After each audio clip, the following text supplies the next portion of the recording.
I'm lost for words.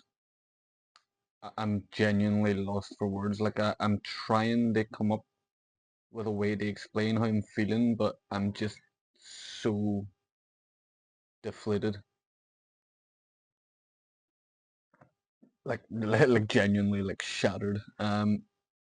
Obviously I'm like throughout this whole title race, I've been a wee bit nervous by certain results, but tonight is one where I'm walking away very concerned.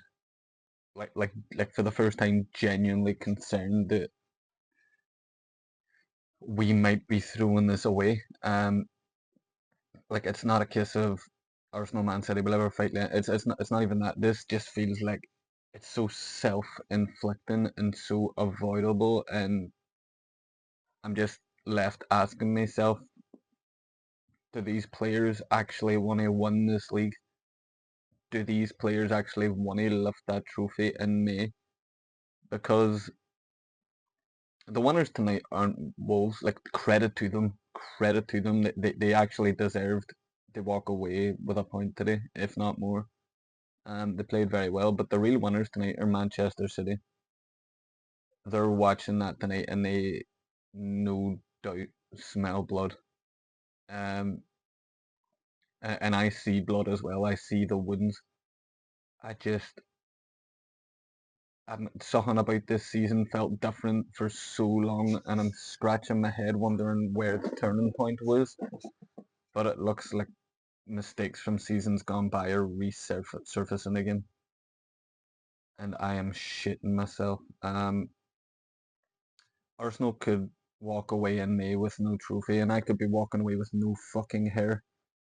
Um, this the stress that this team puts me under, even when we do win, which I thought we were going to do tonight, and I was going to come on here and say, do you know what, we never make it easy for ourselves, do we?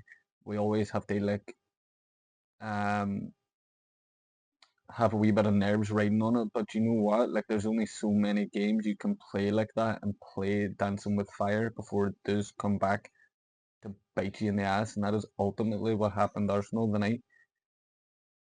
I'm just struggling to find the words to explain just how shit I feel.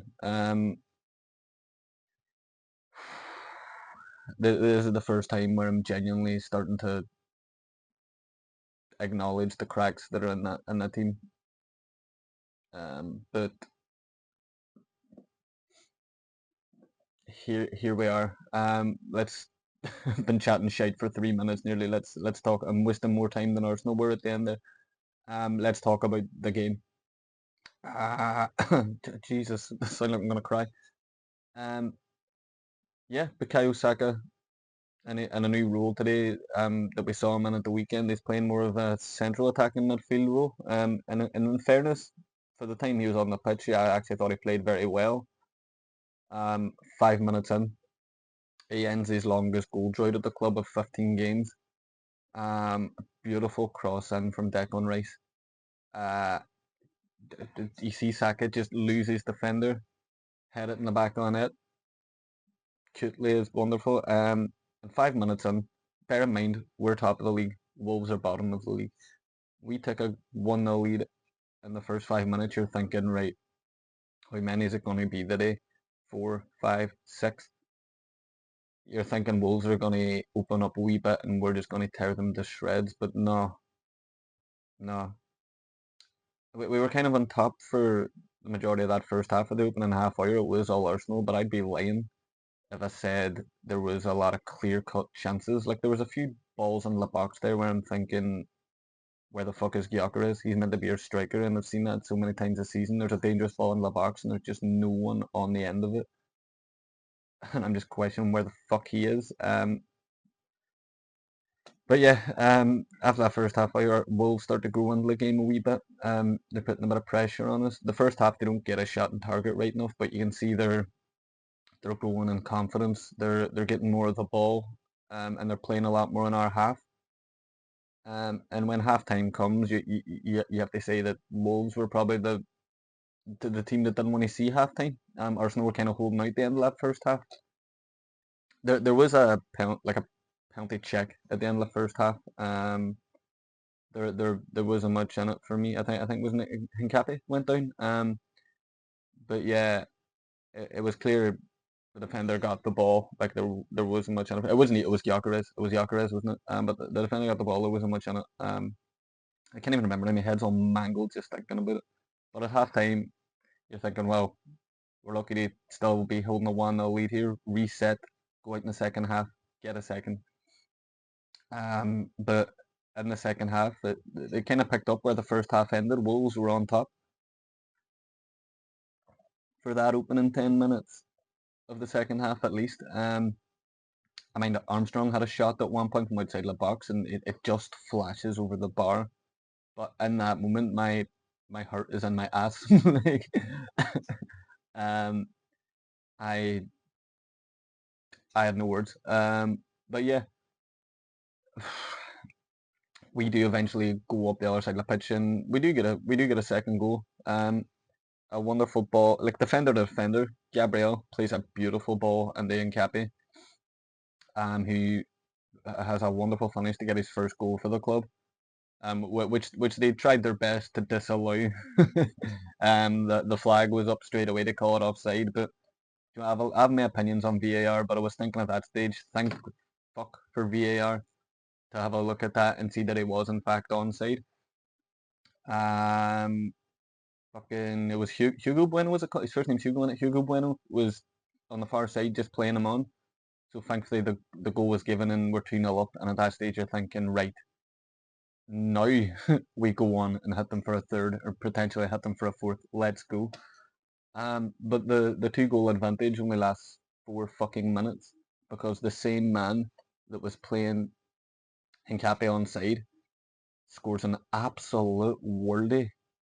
Outside the box, just bends it in. Raya had no chance. It was an absolute bullet, and he went from like zero to hero in that moment.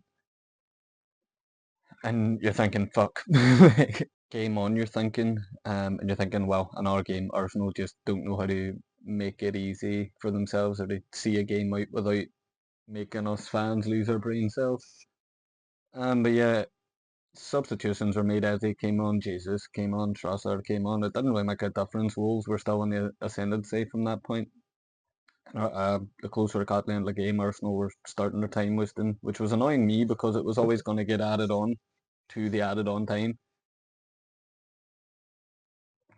And yeah, the irony is of Ricardo Calafiori coming on, and in the 94th minute, there's a bit of a mix-up between Gabriel and Raya when it comes to clearing the ball. And then yeah, it was fucking. I can't mind his name, but I think it was this wee 19-year-old made his debut. Fair play to him. I would give the goal to him to be honest with you, just to make it feel a little better. But he just shoots and then aye bounces off Calafiori, hits off the post, bounces off Calafiori and goes in. And the irony is, yeah, own goal. He was featured a lot for for Arsenal. Featured twice in the reverse fixture at the Emirates. Comes back to bite us. So yeah, again, top of the league against the bottom of the league. We beat them at home barely. It took an injury time winner that day too, and we draw with them away from home with an injury time equaliser. I get that they're fighting for their lives. I get that no games at this stage are easy games, but come off it. If you want to win a league, you've got to be beating these teams, and especially when you're holding a 2-goal advantage over them with what half an hour to go. Just so deflated. And yeah, next up is Spurs. You've got a new manager. So fuck knows what'll happen there. And then obviously after that we've got Chelsea. Now before we play Spurs, Man City have Newcastle. They could have been going into that game 7 points behind us. Now it's only 5, and they do have a game in hand. So if they do win that, it's cut down to 2 points.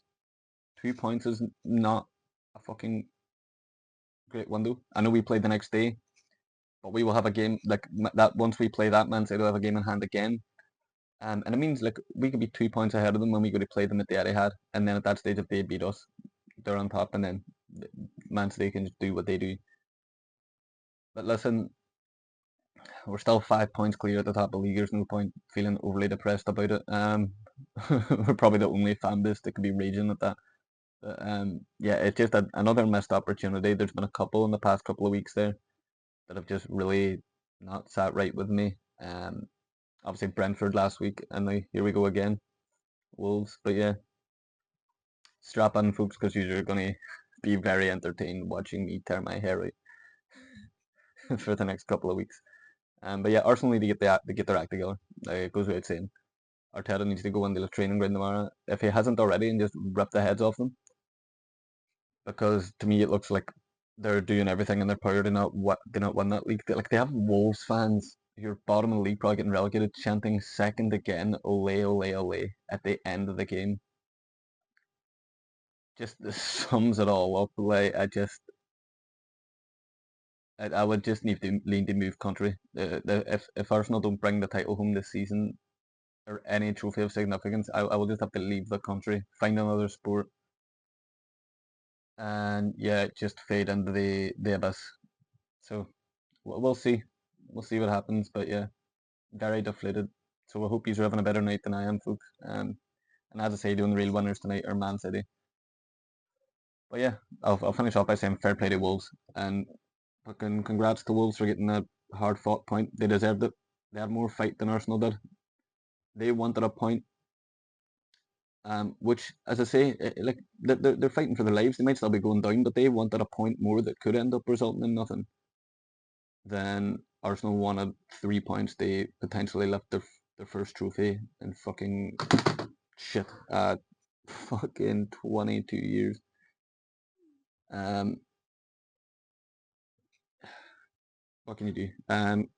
Congratulations, Wolves. Congratulations, Man City. Have a good night, folks. I'll see you in the fucking next one. Goodbye.